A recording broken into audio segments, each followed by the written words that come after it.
Hello student, कैसे हैं आप। आज की इस वीडियो में आप जानेंगे क्लास 10th हिंदी क्षितिज के अंतर्गत पाठ 1 सूरदास के पदों का भावार्थ और पाठ से संबंधित प्रश्नों के उत्तर भी। तो चलिए शुरू करते हैं। सबसे पहले पाठ का भावार्थ इन पदों की पंक्तियों के साथ। तो स्टूडेंट, जैसे कि आप यहाँ पर देख सकते हैं पद, और यहाँ पर आप देखें उधो तुम हो अति बड़ भागी, अपरस रहत स्नेह तगाते, नाहिन मन अनुरागी, पुरीन पात रहत जल भीतर। यहाँ पर ध्यान दें आप, पुरीन का मतलब होता है कमल। तारस देह न तागी, ज्यों जल माह तेल की गागरी, बूंद न ताको लागी, प्रीत नदी में पावन बोरियो दृष्टि न रूप परागी, सूरदास अबला हम भोरी, गुरु चाटी ज्यों पागी। और चाटी का मतलब होता है यहाँ पर चीटी। तो आइए जानते हैं यहाँ पर इसका जो है भावार्थ। इन छंदों में गोपियाँ उद्धव से अपनी व्यथा कह रही हैं। वे उद्धव पर कटाक्ष कर रही हैं क्योंकि उन्हें लगता है कि उद्धव तो श्री कृष्ण के निकट रहते हुए भी उनके प्रेम में नहीं बंधे हैं। गोपियाँ कहती हैं कि उद्धव बड़े ही भाग्यशाली हैं क्योंकि उन्हें कृष्ण से जरा भी मोह नहीं है। उद्धव के मन में किसी भी प्रकार का बंधन या अनुराग नहीं है, बल्कि वे तो कृष्ण के प्रेम रस से जैसे अछूते हैं। वे उस कमल के पत्ते की तरह हैं जो जल के भीतर रहकर भी गीला नहीं होता है। जैसे तेल से चुपड़े हुए गागर पर पानी की एक बूंद नहीं ठहरती है, उद्धव पर कृष्ण के प्रेम का कोई असर नहीं हुआ है। उद्धव तो प्रेम की नदी के पास होकर भी उसमें डुबकी नहीं लगाते हैं और उनका मन पराग को देखकर भी मोहित नहीं होता है। गोपियाँ कहती हैं वे तो अबला और भोली हैं। वे तो कृष्ण के प्रेम में इस तरह से लिपट गई हैं जैसे गुड़ में चींटियाँ लिपट जाती हैं। तो इस प्रकार इन पंक्तियों का अर्थ आपने देखा। आगे देखते हैं यहाँ पर नंबर 2 पे, मन की मन ही मांझ रही, कही ये जाई कौन पे उदो, नाही परत कही, अवधि आधार आस आवन की, तन मन विधा सही। अब इन जोग संदेशन सुनी सुनी, बिरहिन बिरह दही, चाहती हूती गुहार जितही, तैं उत तैं धार बही, सूरदास अब धीर धरही, क्यों मर ज्यादा न लही। तो इसका अर्थ होगा, इस छंद में गोपियाँ अपने मन की व्यथा का वर्णन उद्धव से कर रही हैं। वे कहती हैं कि वे अपने मन का दर्द व्यक्त करना चाहती हैं लेकिन किसी के सामने कह नहीं पाती, बल्कि उसे मन ही दबाने की कोशिश करती हैं। पहले तो कृष्ण के आने का इंतजार में उन्होंने अपना दर्द सहा था, लेकिन अब कृष्ण के स्थान पर जब उद्धव आए हैं तो अपने मन की व्यथा में किसी योगिनी की तरह जल रही हैं। वे तो जहां और जब चाहती हैं कृष्ण के वियोग में उनकी आंखों से प्रबल अश्रुधारा बहने लगती है। गोपियाँ कहती हैं कि जब कृष्ण ने प्रेम की मर्यादा का पालन ही नहीं किया तो फिर गोपियाँ क्यों धीरज धरें। आइए पढ़ते हैं यहाँ पर, हमारे हरिहारिल की लकड़ी, मन कर्म बचन नंद नंदन उर, यह दृढ़ करी पकड़ी, जागत सोवत स्वप्न दिवस निसी, कान कान जकरी, सुनत जोग लागत है ऐसो, यूं करुई ककरी, सुतो व्याधि हमको ले आए, देख सुनी न करी, यह तो सूरति नहीं ले सौंपो, जिनके मन चकरी। यहाँ पर जो है गोपियाँ कहती हैं कि उनके लिए कृष्ण तो हारिल चिड़िया की लकड़ी के समान हो गए हैं। जैसे हारिल चिड़िया किसी लकड़ी को सदैव पकड़े ही रहता है, उसी तरह उन्होंने नंद के नंदन को अपने हृदय से लगाकर पकड़ा हुआ है, यानी कि श्री कृष्ण को।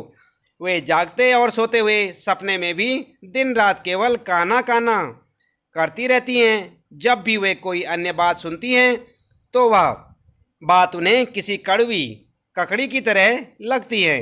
कृष्ण तो उनकी सुध लेने कभी नहीं आए, बल्कि उन्हें प्रेम का रोग लगा के चले गए। वे कहती हैं कि उद्धव अपने उपदेश उन्हें दें जिनका मन कभी स्थिर नहीं रहता है। गोपियों का मन तो कृष्ण के प्रेम में हमेशा से अचल है, यानी कि स्थिर है।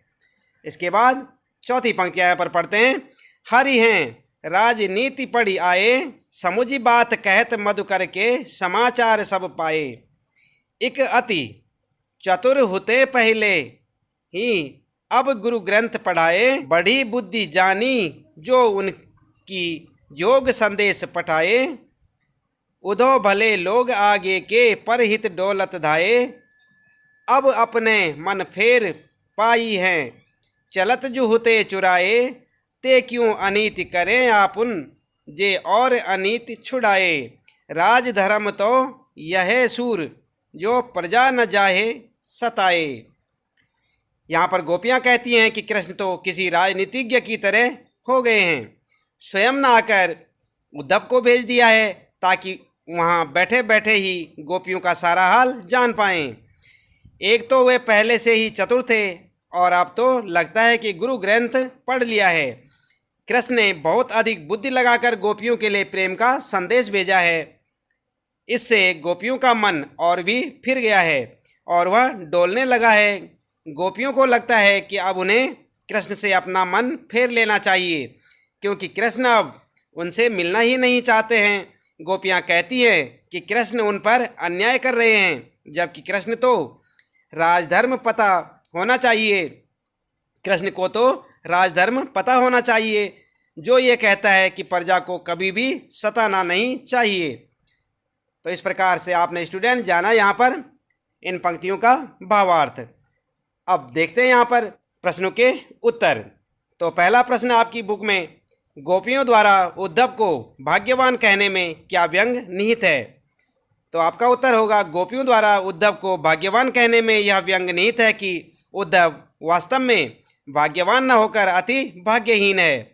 वे कृष्ण रूपी सौंदर्य तथा प्रेम रस के सागर के सानिध्य में रहते हुए भी उस असीम आनंद से वंचित है।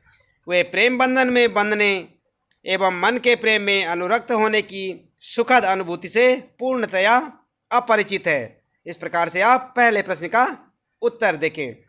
उद्धव के व्यवहार की तुलना किस किस से की गई है?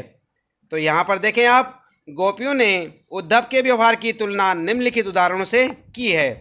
गोपियों ने उद्धव के व्यवहार की तुलना कमल के पत्ते से की है, जो जल में रहते हुए भी उससे प्रभावित नहीं होता है। वह जल में रखे तेल के मटके के समान है, जिस पर जल की एक बूंद भी टिक नहीं पाती। स्टूडेंट यहाँ पर तीसरा प्रश्न, गोपियों ने किन किन उदाहरणों के माध्यम से उद्धव को उलाहने दिए हैं? तो आपका उत्तर होगा, गोपियों ने अनेक उदाहरणों के माध्यम से उद्धव को उलाहने दिए हैं। गोपियाँ उद्धव के व्यवहार को कमल के पत्ते के समान बताती हैं, जो पानी में रहकर भी उससे अछूता रहता है। यानी वे प्रेम के मूर्त कृष्ण के संग रहकर भी उसका अर्थ नहीं जान पाए हैं। गोपियाँ उन्हें बड़भागी कहती हैं, जो कृष्ण के संग रहकर भी प्रेम के बंधनों से मुक्त हैं। उन्हें प्रेम के मायने नहीं पता हैं। वे उद्धव के योग संदेश को कड़वी ककड़ी के समान बताती हैं, जो उनसे नहीं खाई जाती। यानी वे उन बातों को नहीं समझ सकती।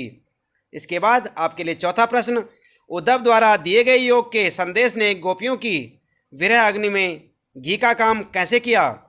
तो उत्तर होगा आपका, गोपियाँ श्री कृष्ण के आगमन की आशा में बेचैन थी। वे एक एक दिन गिन रही थी और अपने तन मन की व्यथा को चुपचाप सहती हुई कृष्ण के प्रेम रस में डूबी हुई थी।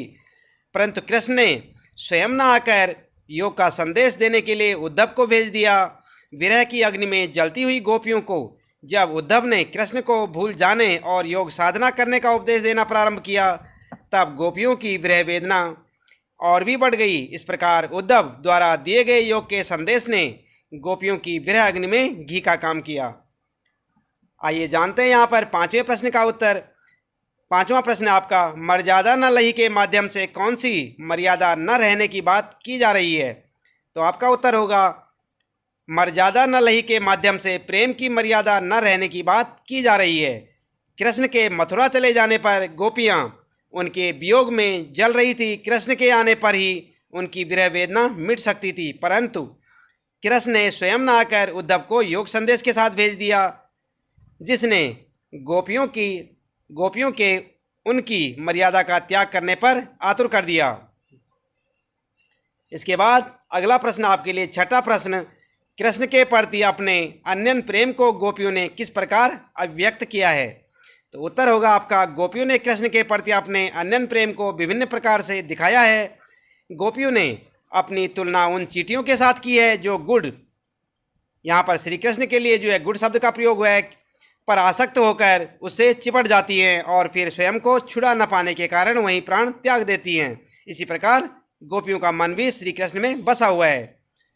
उन्होंने खुद को हारिल पक्षी व श्री कृष्ण को लकड़ी की भांति बताया है। जिस प्रकार हारिल पक्षी सदैव अपने पंजे में कोई लकड़ी अथवा तिनका पकड़े रहता है, उसे किसी भी दशा में नहीं छोड़ता, उसी प्रकार गोपियों ने भी मन, क्रम और वचन से कृष्ण को अपने हृदय में दृढ़तापूर्वक बसा लिया है।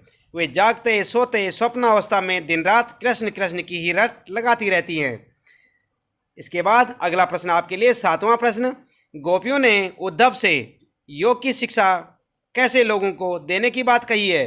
तो आपका उत्तर होगा, गोपियों ने उद्धव से योग की शिक्षा ऐसे लोगों को देने की बात कही है जिनका मन चंचल है और इधर उधर भटकता है।